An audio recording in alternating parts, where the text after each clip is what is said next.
Well, welcome everyone. We are live today doing a fun little project that doesn't take a lot of time and it kind of fits into the theme of some projects that I've done in the past. So, my name is Colleen Tauke and I'm your instructor for this live event. Make sure that you pop in and say good morning, good afternoon, good evening, or siesta time, wherever you're watching from in the world. We are so glad that our quilters join us from all over the planet, sometimes on delay.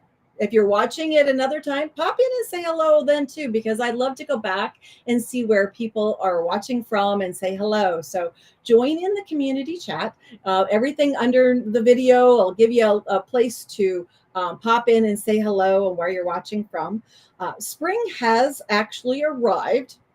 Fingers crossed we don't get any more super cold weather in the Midwest where I live. So I have tulips, I have daffodils, I have grape hyacinth blooming. So those wonderful spring flowers have said hello and are showing their best. So it's our time to have a little bit of that spring indoors. So I created Spring Fling as a part of kind of I did a whole series. Just to backtrack a bit, there's a series that are all on gemstones. So the table toppers of Emerald Eyes, Sapphire Shimmer, Radiant Ruby, all of the gemstones we went through. And then I decided, well, I kind of wanted a Christmas one or a wintry kind of one. And then I wanted something for Thanksgiving, Halloween. I guess Halloween was the next one I think I put together.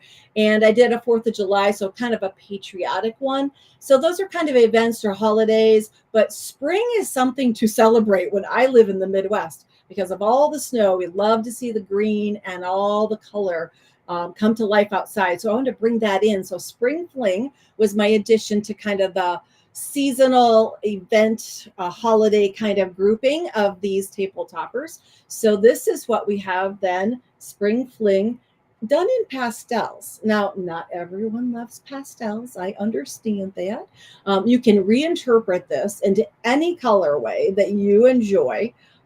Each of the patterns is set differently in its arrangement. So no matter which of the gemstone or the holiday seasonal ones, you'll notice that the arrangement is different within each of those patterns, but the construction is very similar. So we will be putting up the QR code real quick, I'm sure, for the link for the pattern. So if you haven't downloaded yet, you can come back later and download, or you can take your camera on your phone, capture that QR code, and it will take you to where you can download that pattern. You probably have to put in an email, but the download is free, and you can then have that pattern and make it in your own interpretation. So we have, all kinds of people popping in already this morning. Cynthia says hello from San Jose, California. And Kelly says hello from Arizona. Paula says hello from Iowa. Yay for Iowa. That's where I'm broadcasting from. Tiffany says hello from Texas. I gotta get close enough. Karen says hello from Illinois. We are so glad that you're joining us, whether it's through Facebook, through YouTube, through the website. We have so many ways for you to join us. So Spring Fling uses 4 fabrics in this example. And I printed off my pattern in grayscale, which is really kind of a good technique. So you can kind of look at the lights and darks. If you like the lights and dark placement here, then use that as your kind of your gauge for where to put your lights, darks, mediums. Pretty much everything in here is medium to light. You could go darker if you love those bold colors. Go ahead and use them and enjoy them. It just happened to be that when I was shopping, I get inspired by fabric, and then I go back and I design. So when I was shopping, to tell you the truth, this little print was the one that stole my heart and said, you have to go home. Okay. So this little print is little flowers. I'm not exactly sure if there are tulips in there, but just a really soft palette of pink squirrels, kind of buttery yellow, kind of a gray green, almost like a a mossy green that we might have seen back in the 90s almost. Some of those colors like to come back around. So this was my inspiration point, and I knew I wanted to use that. And as I was shopping, I was like, oh, I love pink, but you know, coral is something that I don't use, or peach color isn't a color I use a lot. So in order to kind of stretch myself, I found this wonderful coral orangey peach plaid. And you know me, if you follow me at all, if there's a stripe or a plaid to be had out there, I will pick it and put it in my project. And this one was set so that instead of square, it looked diamond already printed that way. So I knew that would add interest and texture to my project. And I loved it so much, I should have bought more at the time. I thought I had enough for my project, but I really would have loved to add some of this in my stash. This is all I have left. So I wanted that for in the project, and then I wanted it for the binding because of that little plaid line on the outside binding. I thought would be fun. So once I picked these two colors, then I needed something. I wanted a quiet background, so I went looking for a creamy color that matches the background of the print. I didn't want to use stark white. That was a little bit too harsh. So I found a creamy background kind of fabric. And then I wanted just one more little hint of like, almost like a glisten of sunlight. So I found this really pale yellow, and that happened to be in my stash already. So I added that to the mix, and it does a very muted, it's not a strong contrast. This is what you call a soft contrast. This is probably what I would almost call my dark in the project.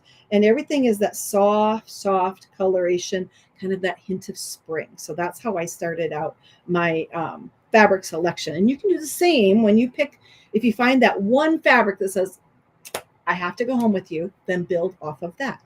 Okay, we have Barbara saying good morning from Victoria, Canada. Bridget, who's coming in from France. It's going quick here.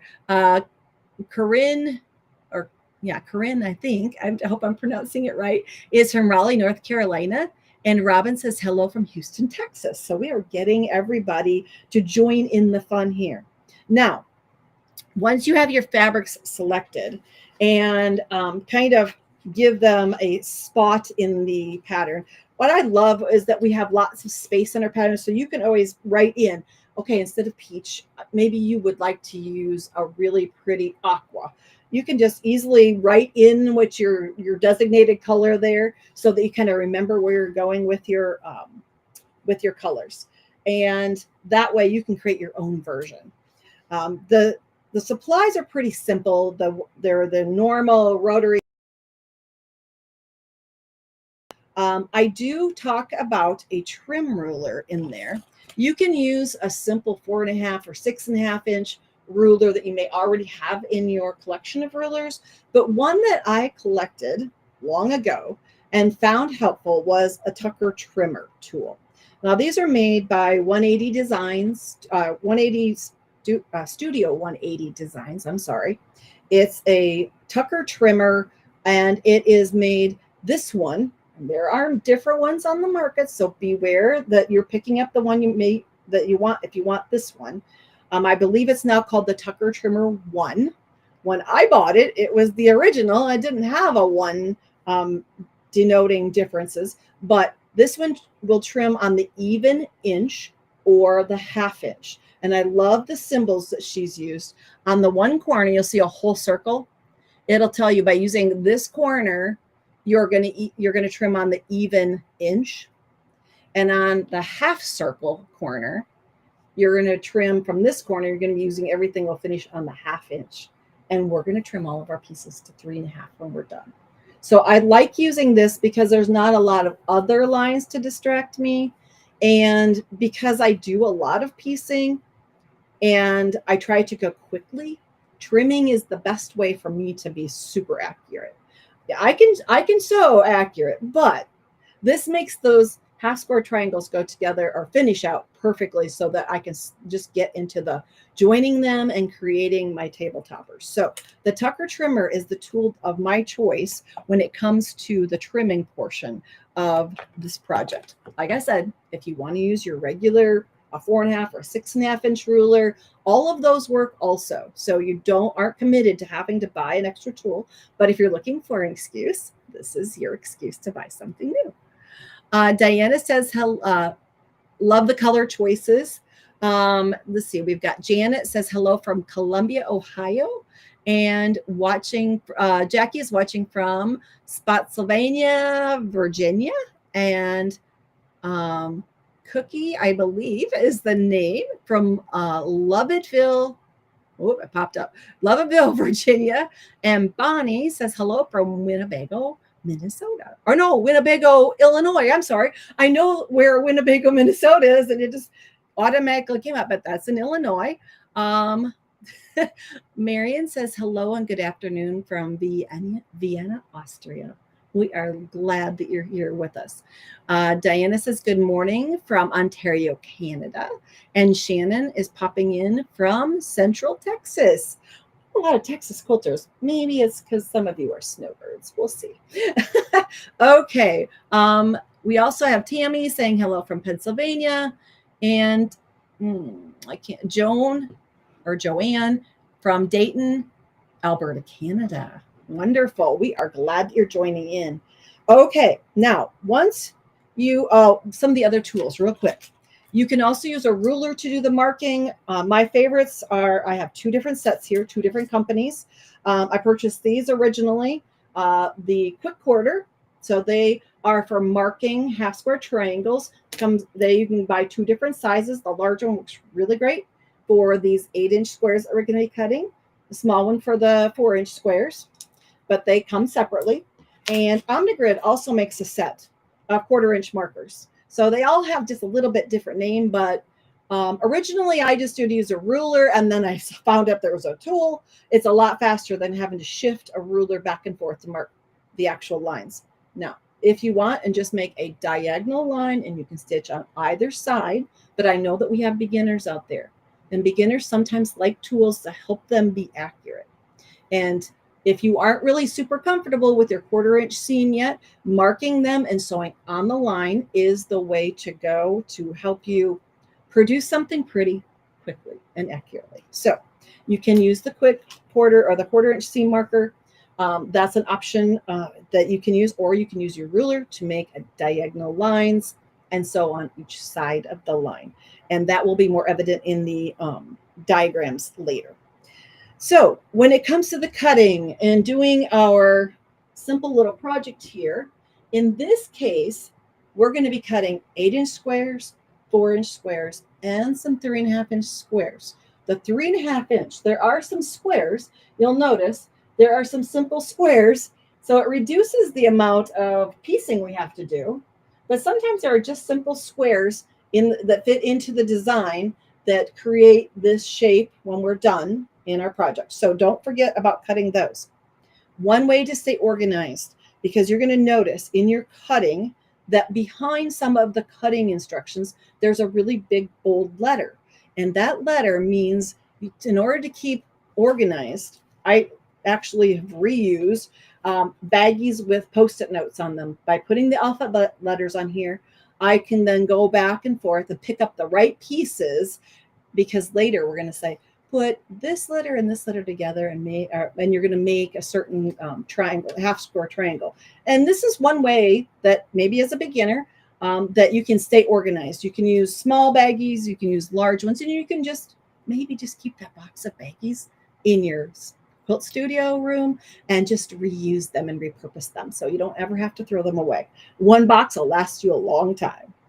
Okay, so going down through your cutting instructions, you're going to be cutting those various sizes, and then you're going to come over to a page that says the 8 at a time method. Now, you could always make half square triangles 2 at a time, but if there's a method out there for making 8 at a time, that's the method I'm going to be using, because I like to go quickly through the simple piecing. And in order to figure out how many 8 at a time methods I need to do and how many 2 at a time methods, we're going to flip to the diagram at the end of the pattern, page 5. Here's a diagram of the entire thing laid out and the combinations that you're going to need later. in order to put them in the right places. So I went ahead and have coded them all. And you'll notice the A starts over here, A, B, C, D. And then whenever it repeats, wherever that color combination goes, I use it to tell you the placement throughout the entire thing. So that I make a recipe. I actually go through and count. Okay, how many of them have the pale yellow and the flower print together? How many of those? And I total up how many. And if it comes to 8, that means I only have to do the process one time. But if it gets to 16, well, multiples, I can do that 8 at a time process 2 times. But what if it comes to 20? 8, 16. I've got a lot of them. I only need 4 more. I would hate to have you make 8 more and waste 4 of them. So that's why we'll go on to the 2 at a time method and have you make the remaining items this way. So we don't waste fabric. There's really no reason to make extra pieces and have them laying around. I'm not into having extra units left. So this is why we do the 8 at a time and the 2 at a time method in this process. So in the peach and print, it will tell you in this little kind of check off recipe, put the peach and the print together, do it 2 sets of that, and it yields 16 half square triangles. And we're going to call those B. B will denote you where it goes here later in the pattern. And then go on to doing, and check it off, because maybe you don't get time to sit and do all of your piecing at once. So if you've got those done, then you know when you sit down next time, put the cream and the print together. Make 1 set of these, and it will yield you 8 half square triangles, and label those D. So you just work your way down through the checklist. These are all the 8 at a time method. And here's the diagram that will show you exactly how to mark and where to stitch. Then once you have all of those done, you may still have to make a few more half square triangles. So here's the 2 at a time method, a little checklist that you have to make 4 of them. So the diagram, again, will show you how to mark and stitch the half square triangles to get those accurate. Once you have all of those done, the one thing I don't want you to miss is that it says trim all half square triangles to 3.5 inches. We don't want to miss that part because we want everything to fit together nicely when we are done with the process. So really quickly here, I need my long tool. On these, I tend to use my heat sensitive marking pen because that's on the back side of the fabric. Now I'm going to actually mark my stitching lines for those of you who have or are kind of in the beginner zone of quilting, because that's kind of the training wheels of getting started at this. Now, if you are advanced and you feel very confident in your stitching a 1/4 inch seam, you may make that diagonal line like in the pattern, stitch on each side of the line. But I want those beginners not to be left out and see that they too can produce these pieces with perfection. So if you're the beginner, if you want to use that 1/4 inch seam marker, this tool is 1/2 inch wide. It has a line down the middle that we line up with the corners of the squares, the 8-inch squares, and then we draw on each side of the line. So those are going to be our stitching lines if you're a beginner. By putting 2 pieces of fabric right side together. Now this is kind of a cream on cream. There's a little bit of a paint speckle there. I'm making sure I have my right sides together. Now, I'm not usually a pinner, but in this case, if you are a beginner and you are afraid your fabrics are going to slide apart a bit when you're stitching, pin out here in the kind of no man's land where you're not going to be stitching, so that you can easily get to those lines and you don't have to remove the pins as you stitch. There are times when we put our pins very close to the stitching line and then pull them out as we go. But in this case, we can have them kind of out in those open spaces, those triangle areas along the straight outer edges. and then stitch right on the marked line. And this is something that if you get all of your pieces marked, you can sit down and you can stitch all of the pieces in this project in about, let's see, I timed it when I was working on it, I think less than 20 minutes. You can have all of the stitching portion of this project done. That's kind of the beauty of a simple technique. It allows us to have creative time and still get those other things done that we have to get done. Things like cooking and doing laundry and that kind of thing, or maybe taking care of grandkids, so that we still want to be creative. We still want to be able to use all those wonderful colors and fabric and textures. And this allows us that freedom by using a technique that utilizes our time the most efficient possible. So, stitching on those marked lines, just want to get it stitched so that we can go through the cutting and the trimming process really well. Okay. Now, if you're not perfectly on the lines, close counts. We're not telling anybody. Okay, we got it stitched there. Big X across. Then we need to heat set our seams. Always, always go to the iron and heat set. Kind of set those new threads into the fabric so that they have a new memory of where they're supposed to be.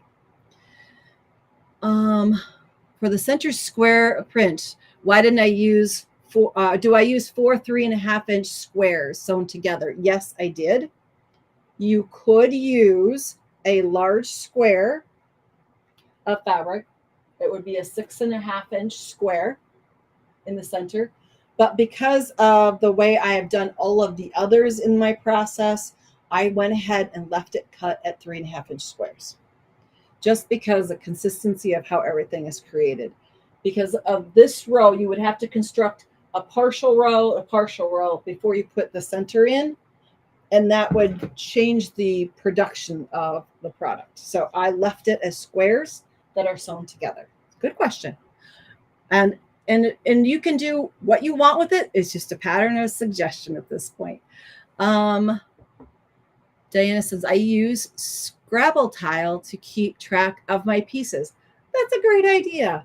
That way, as you cut your pieces, either put it into the bag with the Scrabble tile or sit it on top as an organizer. That's a great idea. I love it. I love how creative quilters are when it comes to how do I stay organized? We all think of new and creative ways to stay organized. Marion says, could we reduce the seams when we sew flying geese? We could sew flying geese instead. You could if you like. That would be another math problem. You'll have to figure out your flying geese. Just make sure they finish 3 by 6 in your quilt, which means they have to be 3.5 by 6.5 to be in there. The way that I pressed my seams made nesting really work well. And so I didn't worry about excess bulk in my seams here when I was putting it together. But that's another approach. I love that you all are seeing the shapes and identifying them. That means that you are well versed in your construction.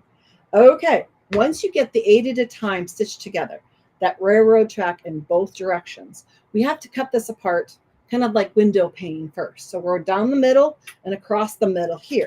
So it's an 8-inch square, so 4 inches is the center, and that line should go right through the crisscross in the center of our block. So 1, 2. It's funny is that once you start to do patchwork, you start to see the different shapes within a project, and you may then approach a project any way you like when you identify, oh, those are flying geese. I know how to make this. Okay, one diagonal and then the second. We are cutting between the stitched lines in order to create our half square triangles. Okay, so now we have 8 that all are one combination. This is the cream and the floral, which is out here on the outer edge. Now, when it comes to the pressing on these, Now take these over to the pressing mat. I'm going to take some of our tools out of the way here. Pull our mat in so it's easier to see. Once your iron is hot, what I tend to do, and I got to flip this so the darker print, I always press usually to the darker. Doesn't mean that you can't correct press and change it later if you decide. But for now, I'm pressing all my seam allowances in one direction in this print. Once I have the first one nice and hot and have the ironing mat nice and hot, I just lay the second one on and keep pressing until I get to the edge of my mat.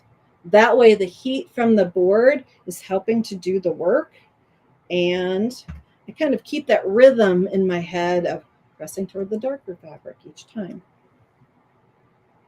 So one on top of the other until you get down through the entire stack. And then once I have everything pressed and ready to go, I take, in this project, I think there's 44 half square triangles you're going to make. I took all 44 half square triangles to my cutting mat, and you can use your regular cutting mat. One suggestion is, if you have one, I didn't put this in the supplies, but if you have one of those rotating mats, comes in handy. I will lay out 4 to 6 of these at a time if I can get, I can get 6 on here. Well, I don't have 6 pressed yet, but anyway, if I can get 6 on there, I'll fill the mat, and then I come in. Oh, I want these angled because I want the angle to go off to one side, just like my ruler. So then I go through and I'll trim 2 sides using the Tucker trimmer or your standard, like a 6.5-inch ruler. It also has that diagonal line. So the diagonal line is going to help you put it on properly onto the angle of the unit. And once that angle is lined up, make sure that you're on top of the entire half square triangle. The trimming is just taking off a little tiny bit. It's taking off the dog ears and just trimming up those units. And I will go through and do all of my pieces for the right-hand side and across the top. Once I have all of them, and I won't take time to trim all of them right here, but once I have all of them trimmed on 2 sides, I go through and take out the little scraps just so they're not in the way. And you're just trimming a little tiny piece. Then I rotate the entire thing, and then I come back and trim the other side. This time, the 3.5 line is going to be aligned on the outer edge of my block. Line up that half of the diagonal of the tool with the diagonal of the piece, and I trim the last 2 sides so that we have perfect patchwork ready to be put together into rows to create spring fling. So once you have all of your sweet little half square triangles trimmed and ready to go, you may want to put them back into the baggie so you know, okay, these are all A's, these are all B's. So, and don't forget the solid squares that you've cut, because you'll start laying things out and go, oh, wait a minute, I'm missing some squares. And you cut those and you gave them a letter already. So make sure that you have those ready to go. Then it's time to lay out your pieces. Now, when it comes to laying out the pieces, let me get my scribbles and scraps out of here. These can be put outside for the birds to make nests with if you'd like. They would love to have a colorful little soft nest landing. Once you start laying out your pieces, go back and forth from the diagram to make sure that you get the angle placed properly, that you get the color facing the right direction. It's very easy to get something twisted or turned. And then when you finish, you go, oh, there's one piece turned the wrong direction. And one way to do that is to lay everything out, pick up your phone, take a picture, and then look back at the picture, because it gives you that perspective distance where you'll see, oh, I have one half square triangle turned the wrong way. Okay, so that makes sure that you get everything aligned. Let's see. Could you reduce the seams when you're sewing flying geese? Oh, I'm sorry. That was about doing the flying geese here. We already addressed that. What is the name of the row quilt behind me? This is called Place to Bloom, I believe. It's been a while since I made it. It was part of a retreat, a virtual retreat we did during COVID.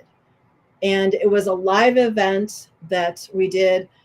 It's been a long time. I will have to go back and maybe remake that. Maybe that will become a new live event, making a row quilt. And we'll teach you. This is not exactly a beginner quilt. Some of the blocks are beginner type, but others are a little bit more intense. Some are foundation piece, got all kinds of angles included here. But if you want a skill builder, this would definitely, Place to Bloom would be a great skill builder project. Maybe we'll have to go back and revisit that in the future. Thanks for asking. I appreciated that you like the things I've created. That's important. We have, I got to be able to see my names here. Gwen saying good morning from Corning, and I think maybe it's Corning, Iowa. Peggy saying hello from Ankeny. And Deborah, setting the seams makes pressing the half square triangles a lot quicker. Yes, it does. By getting those threads kind of embedded into the weave of the fabrics does make that pressing really go quickly. Now, when it comes to putting these together, I lay everything out and then I pick up one row at a time. And I'm a person who works horizontally.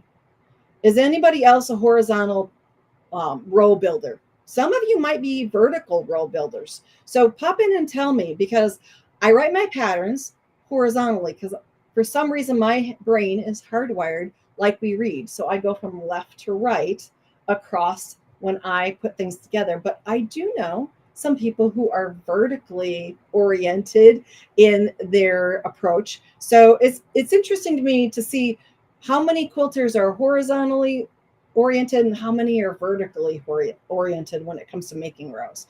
I always think of rows as horizontal across. So I pick up my pieces in order all along and stack those so that as I take them to the machine, then I start at the top. I always put a pin in the first piece so that I know this is my beginning point. So my first little half square triangle will have a pin in it.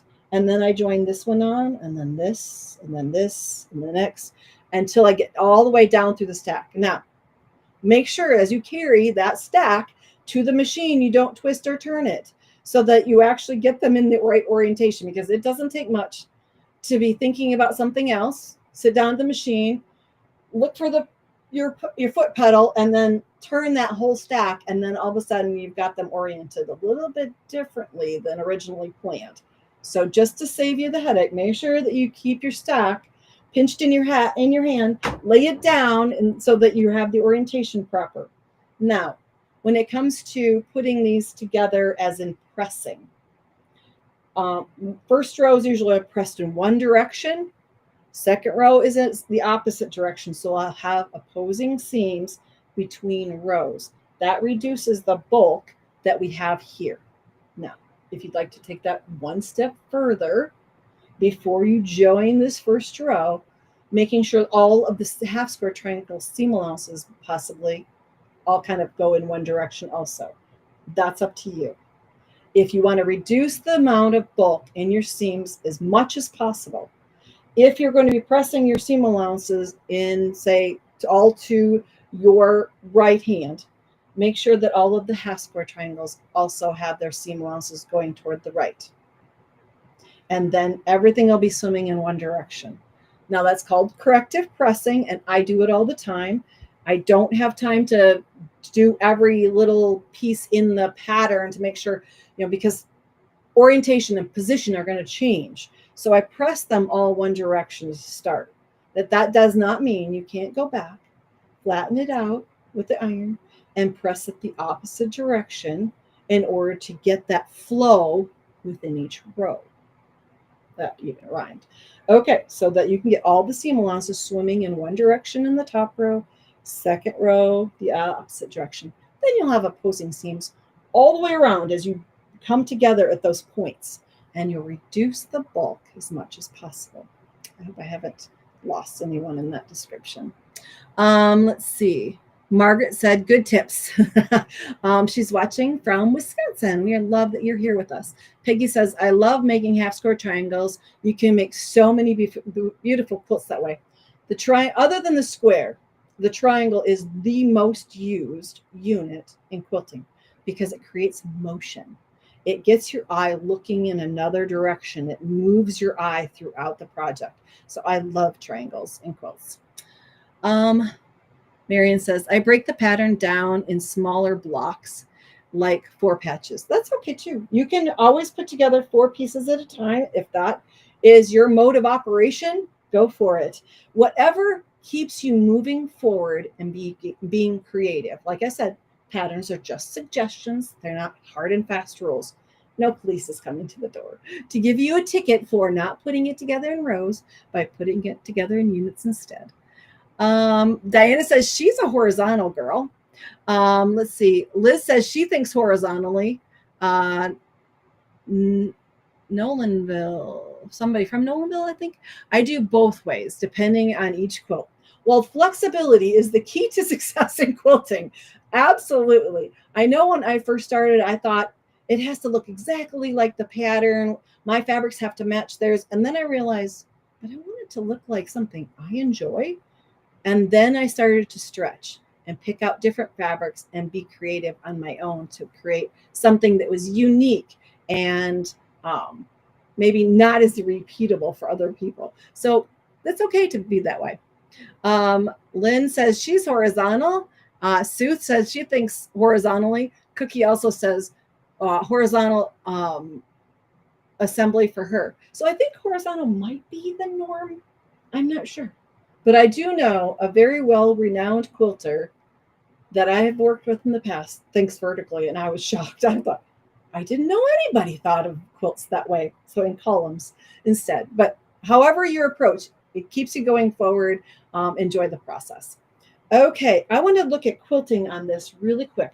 Once you get everything done, all assembled, the quilting is sometimes the challenge. Even for me, I will take things upstairs, and I have made so many different projects. After a while, it seems like, oh, it should just be, second nature to sit down and quilt. And it's not. It's a process that I have to think about. I lay the quilt on the floor in front of me and stare at it for a few hours. And then it kind of comes to me of what needs to happen. In this quilt, I wanted the cream color to kind of just go into the background. So a micro stipple is what I decided to do with the cream. Now, if you're not into that little tiny work, that's fine. It's just something that I felt needed to happen here. So it's really, really tiny and tight. Keeping that at the same scale can be a challenge. Making sure that you kind of keep everything as tight and little as you can so you don't change from one portion of the quilt to another, where you maybe start really tight and get looser later on. So taking a break, relaxing your shoulders, because micro stippling can be very tedious and a little bit hard on our shoulders and our arms. So micro stippling is what I did in the cream color. And first, before I did anything, I went and stitched in the ditch. Stitch in the ditch is not, a lot of times quilters say, I'll just stitch in the ditch because that's easy. And it is, because you follow the seams. And it's not a cop-out. It keeps our projects square and keeps the lines crisp within. So I outline stitched around a lot of this project before I actually went in and did like the stipple and those things. It keeps things, like I said, square, keeps our lines crisp between sections, so that I did not go into the peach here. I wanted these peach areas to kind of stay as a unit, and I didn't want a line in there because I knew I was going to do something different in those areas. So a lot of the outlining was in the cream, outside of the print, so that in the yellow. So I kind of kept those lines really strong. In the floral, and I don't know if you can, maybe the camera angle will pick up. Oh, there it does. It picks it up over here. I did simple crosshatch. It's easy to put in straight lines. You use your dual feed or your walking foot to put in those straight lines. It's very classic. And I kind of felt like this kind of fit that classic feel. So wherever there was a floral, I did just a simple crosshatch. Once I had that done, now all I have left is the peach. And that is kind of the bloom of the center of the spring fling. And I wanted that to be a little bit more pronounced. And so this is a ruler for rotary cutting, but it has a great curve on it. And I use that curve to help me draw in some of the curves, at least, on the petals that I kind of created on here. Now you could use a piece of template plastic. You could use a saucer. You could use a cup from your kitchen, something that'll give you the curve that you want if you want to add curves to a quilt. Now, there are other tools out there for drawing. There are circles and different kinds of tools. This just happened to be something that I had on hand that I could create the curve line so that I'm not so good at doing curves freehand. And by doing that with a fabric marking tool that's easily taken away, doesn't gonna reappear on my fabric, I could put those curves in so that I could create kind of petals within that peach area. So you can kind of see the petal creation. I even thought about doing another echo in the peach here, but time ran out. So one line through those, it holds them in place. And then it kind of created an overlapping petal in the outside here. I went ahead and repeated that curve in the peach out here, just to kind of echo the center of the quilt. It's kind of nice to have that curve pop out in more than one place. So that finished off Spring Fling. And you know, when it comes to finding backing fabrics, you might have something in your stash. Something I bought years and years and years ago. I don't even know how many years ago. These little garden fairies. They were just the perfect thing for the backside of Spring Fling. Has some of the colors from the front in there. And those little garden fairies and the butterflies ended up finishing off the backside of my quilt project.